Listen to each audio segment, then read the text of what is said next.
New car inventory is up 62% year over year. I mean, this one right here is $95,000. Batteries go dead. Sitting cars get flat spots on their tires. Mechanics need to be paid. Thank you. Dogs need to be fed. The treats, yeah, I said treat. Accidents happen. Car alarms just randomly go off. Tires go flat. Convertible tops, they leak. Cars get dirty. Tires dry rot. Jose gets tired. Converters go bad. And all of these things, they take time and, more importantly, money. And sometimes this is the cost of doing business. Talk about lot rot. This thing has just been a boat anchor on this dealer's lot. So we're going to rename this one. This is the Jeep lot rot. And when vehicles sit on lots for a long period of time, lot rot sets in. And I'm here at a Jeep Dodge Ram dealership because right now they have the worst problem as far as inventory goes of any of the other brands. They are sitting at 186 days supply of inventory. And let me show you something. I pick on these a lot, but we got 1, 2, 3, 4, and 5 Grand Wagoneers sitting over here. And these are some of the easiest ones that we can talk about inventory problems with because they're so expensive. People can't afford them, and this is still a Jeep, and they want luxury prices for these things. I mean, this one right here is $95,000. And when you have this much inventory sitting for this long of a period of time, then the costs actually start to rack up.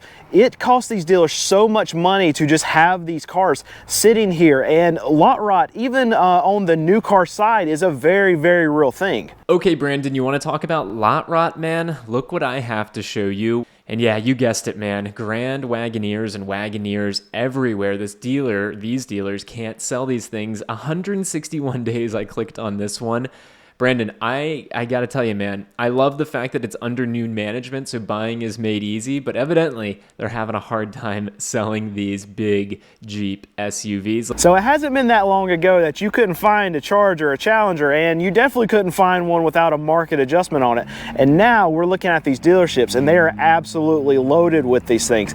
And we're seeing that across the board at every one of these manufacturers, that inventories are stacking up. And it's getting so bad right now that we're seeing a lot of these new dealerships actually start to turn down allocations from these manufacturers. Allocations are just these orders that are coming in of new vehicles to these dealerships. And these dealerships are saying, you know what, we got too many of them right now. We can't take any more. So Ford, GM, Stellantis, don't send us any more vehicles. We can't take them. And lot rot is the actual physical things that happen to these vehicles as they sit, not to mention the floor plan costs that come associated with all these vehicles from sitting here. And keep in mind, interest rates are way up from where they were a year or 2 years ago. So these dealers are absolutely getting hammered on all fronts. So I probably threw this one in the intro. You just see that there's a lot of added expenses that are going to come along with running a dealership. And I have a small used car dealership, so I can only imagine what kind of things go on at these new car franchise stores that have sometimes 400, 500 new cars that they're selling on their lot.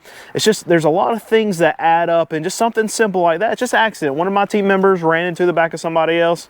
No problem, accidents happen, but it's an added expense. We're going to lose money on that car, so our rates are probably going to go up, but it's bound to happen, and that's just the game that you play when you're running a business. And the more these dealerships actually move around these cars that haven't been sold, the more accidents can actually happen.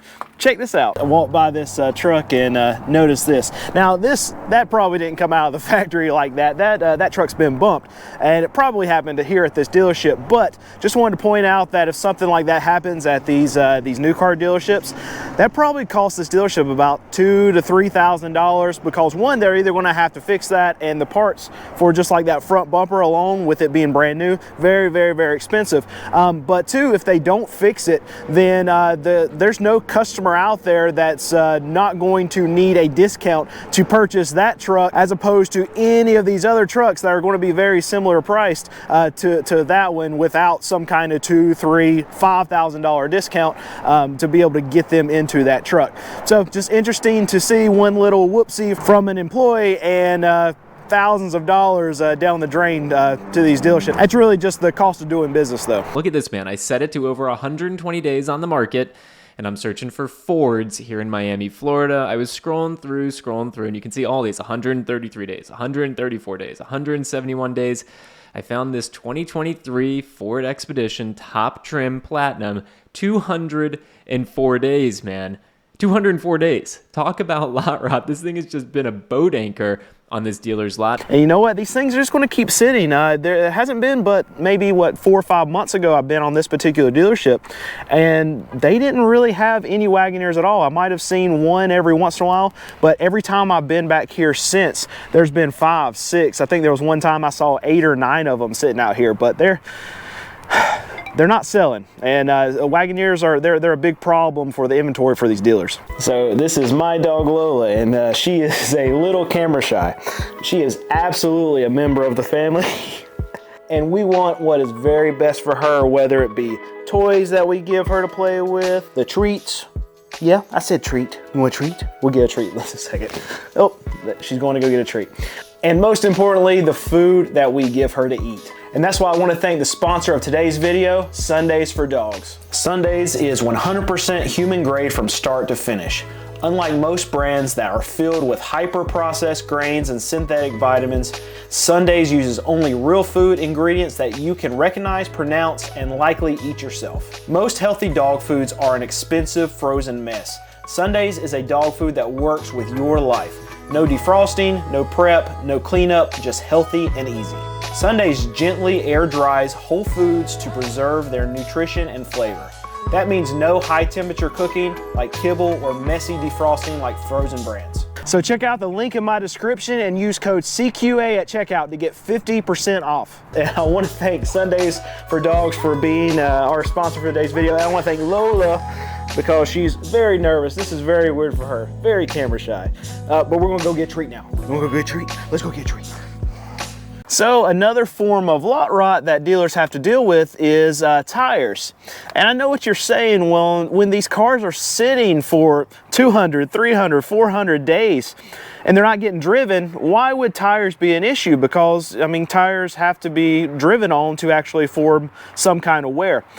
Not necessarily, but even on some of these vehicles, if these dealerships aren't moving them in regular intervals, then what can happen to a lot of these tires is they can form flat spots. And these flat spots are formed on tires because they've just been sitting in one location for weeks on end. And because these cars aren't getting test drove, they're not getting moved, these flat spots form. And what that can do is when a customer that eventually comes along and shows some interest on it and goes and test drives these cars, every time the tire rotates and hits one of these flat spots, it can create some wheel noise, or at certain speeds it can create just this hum that doesn't sound right.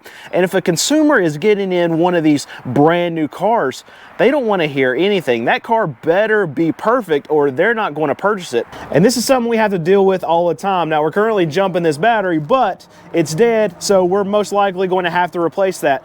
And throughout the course of the winter, as it gets colder, these batteries die, especially on our used cars, all the time. We are constantly interchanging these batteries out. And for every battery that we're putting in these cars, it's just more money that we're actually having to spend on each individual car that's out here. And this is not even just an issue for used car dealers. I've been to new car dealerships lately, and because they have so much inventory, they still have to move it around to make the lot look fresh or whatever, but I've seen them actually jumping off their new vehicles. These are brand new batteries and they've been sitting for so long that they've got to jump them off just to move them. That's not a good look for the actual sales of these vehicles, because if these batteries are dying, that means people aren't test driving them. And obviously if people aren't test driving these cars, they're not buying them. And one thing that we have to deal with on my lot, and this is more for used car dealers that sell older stuff like I do, is that as these cars sit, this is actually the worst thing for these cars. So if they sit for a month on end, you can have things like uncombusted fuel that just sits in a converter and clogs it up. It can actually mess up the converter where you have to get it really hot. You've got to put some treatment in to actually flush the converter out. And other things like sensors, if things are not moving through your car, if your car car's not getting warmed and driven on a regular basis, especially these older cars, that's not what the car wants. The car wants to be driven. It wants its systems to be warmed up. It wants lubricants to be moving through the system for it to actually act the way that it wants to act. So sitting on these lots and not being driven is actually the worst thing for these cars. And that's why we have to move them around. We have to get them driven all the time. And all this costs time. It all costs money. Another big thing that a lot of dealers have to deal with when they're not moving a lot of cars, as you can see behind me, I've just got cars kind of stacked over here to the side, is that space constraints can really become a big issue. Now, a lot of these new car dealers that I've actually gone to, they have filled up their entire lot.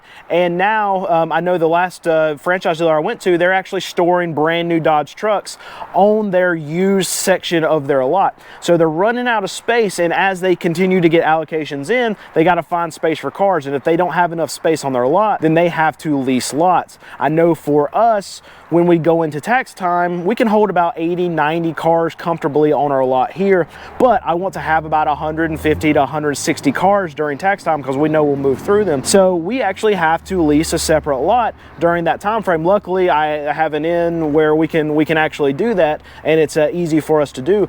But a lot of dealers don't have an easy outlet for that, so it's going to cost them a lot of money to do short-term leases to actually have space. But if they don't want to load up their lot, what we're seeing from these dealers being pulled out of the auction is that they'll just stop buying.